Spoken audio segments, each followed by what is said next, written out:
The Great Gospel of John, Volume 1.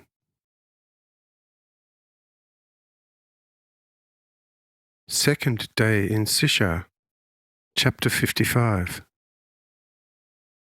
At Sychar, the walk through the lovely grove, the old Esau castle, episode with the lord of the manor, his servants and the Lord, the clever merchant, a friend of truth and his dilemma, the Lord as mind-reader, the merchant of poetry, a delicate question.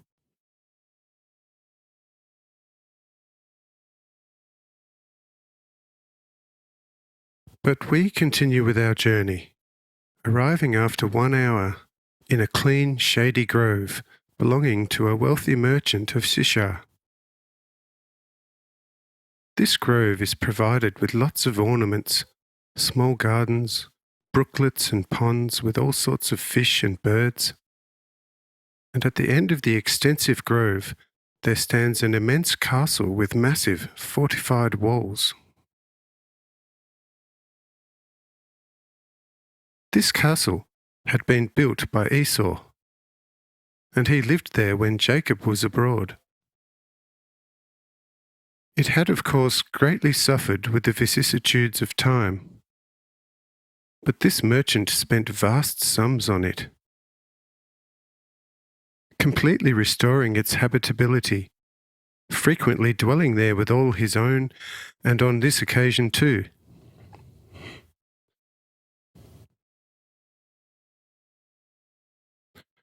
Although he was of a charitable disposition and owned many other properties, he was quite fastidious about this one, and uneasy when seeing too many people entering it, for he took great pains to cultivate it.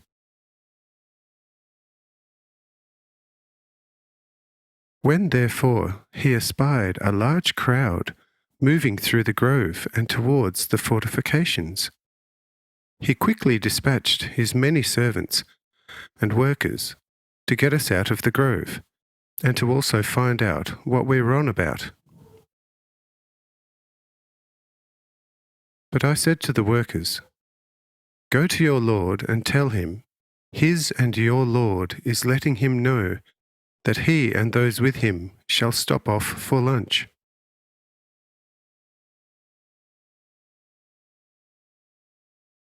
The workers and servants immediately returned to their lord with the message.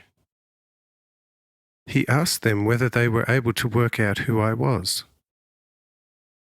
But the workers and servants replied, "We have already told you how he said to us that he was your and our Lord. Why do you ask again?" 7 regally adorned daughters accompany him, and there is a measureless crowd in his train. He could turn out to be a prince of Rome, and it would therefore be advisable to rush to the portals and welcome him with all honours.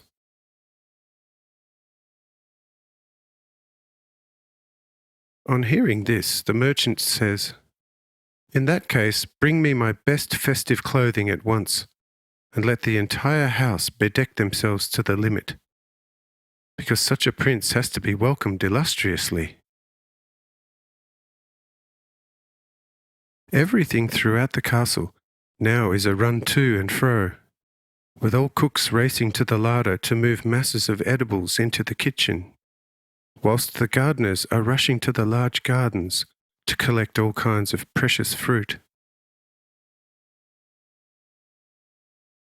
After some time, the castle lord comes out, splendidly attired and surrounded by 100 of his most distinguished servants, bows down nearly to the ground before me 3 times, welcomes me in the name of all, thanking me for the inestimable grace, for he still is of the persuasion that I am in all earnest a prince of Rome. But I gaze at him, asking, "Friend, what do you consider to be the highest station a human being can occupy on earth?" Replies the wealthy merchant, "Lord, Forgive your most obedient slave, but I was unable to understand your question of a most lofty wisdom. Therefore, please come down from your immeasurably exalted wisdom and put the question in a manner comprehensible to my unlimited mental dullness."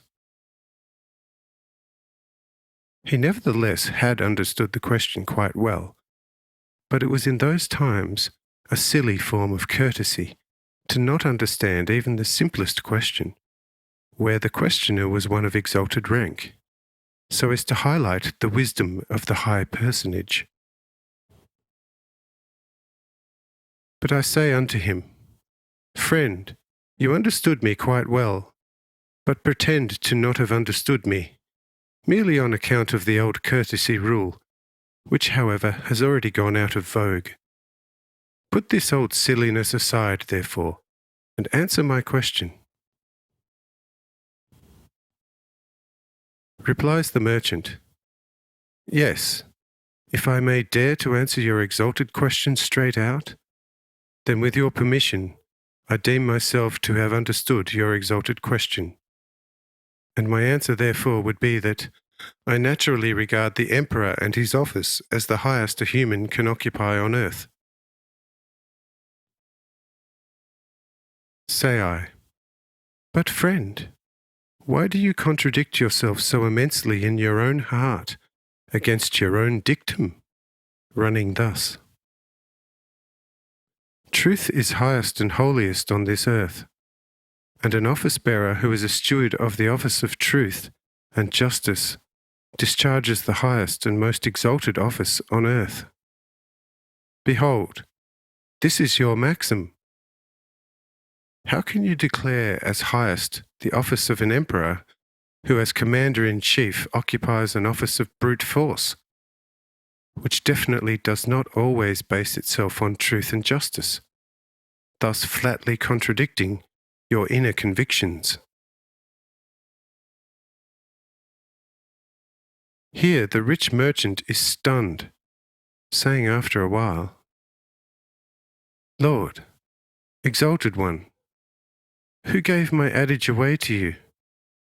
I have never expressed it aloud, yet of course I thought it thousands upon thousands of times, because we are only too well aware that with plain truth the best results are not always achieved, and one has to often sacrifice it for political considerations to escape unscathed among men. But it seems that in yourself too, exalted princely son, I have detected a great friend of truth and justice, and you may deem it appropriate for me to meet you with cherished truth, because high-ranking lords never want to hear truth." Here the merchant comes out with a rhyme to the end of this verse, but the equivalent English words do not rhyme. The translator, "And therefore highly regard flattery after which alone they strive, all human rights being nothing to them. Whatever they want they take, preferably by force. Whether the poor complain about injustice, now or in times past, that is all one to the great who bask in high esteem. That's why one has to be political and talk with them refinedly. Otherwise, prison and galley follow, multiplying mankind's torment and pain." Say I, "You have spoken well and truly. In this case, I am of similar opinion. But now, tell me, for who you actually take me?"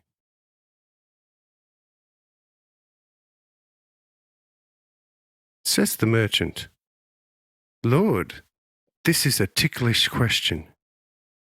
If I say too much, I shall obviously be laughed at. But if I say too little, I end up in the can. Hence it shall be better to let the question go begging than for answering it, to while away one's time with torture and pain in jail." Say I, "But if I give you the assurance that you needn't fear either, then you shall surely be able to answer. Therefore, Say it straight out as to who you think I am. Replies the merchant, a prince of Rome, since speak I must. Says Janelle behind me, this might be far too little. You'll just have to guess higher. The prince won't do. The merchant is startled and says, in the end, could it be the emperor himself? Says Janelle, still far too little, hence guess a little higher. Says the merchant, this I shall leave alone well and truly, because there is nothing higher than an emperor of Rome. Says Janelle, and yet there is, verily, something much higher. Just think, and say it straight out, because I see into your heart, and this allocates the lowest place to the emperor of Rome. Why do you speak differently from what you think and feel in your heart? Therefore speak the truth,